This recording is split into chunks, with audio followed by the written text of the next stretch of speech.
If you think you might have high blood pressure, or you know you do, you might want to really start monitoring your blood pressure at home. This is something I recommend to my patients a lot because there is something called white coat syndrome, where anytime anyone goes into a doctor's office or a medical provider of any kind, their blood pressure is always higher, and so you want to know what it is when you're at home. So the right way to take a blood pressure is you want to be sitting, you want to be relaxed, you want to have your arm, kind of just gently outstretched at about the height of your heart.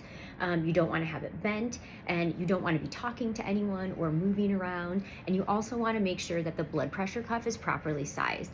If the blood pressure cuff is too big for your arm, it's going to give you a falsely lower blood pressure. If the blood pressure cuff is too tight for your arm, too small, then it's going to give you a falsely high blood pressure. So you definitely want to make sure that your blood pressure cuff fits properly. And you'll see on most home blood pressure cuffs, they actually have lines on them that will kind of guide you with what the proper sizing is for your arm. But and they do come in multiple different sizes, but just kind of think, like, if you have a smaller, skinnier arm, you might want to size down on your blood pressure cuff, and if you have a bigger, thicker arm, you might want to size up on your blood pressure cuff to get accurate readings.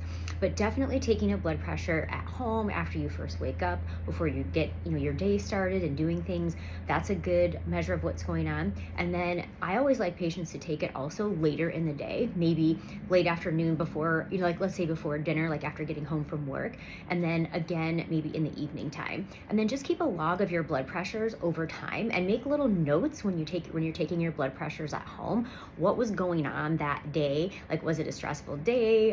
Did you go out to eat? Did you have alcohol? Did you not get good sleep? Like, what happened? So you can kind of start correlating blood pressures when there's certain things going on in your life, and that can be really intuitive and helpful.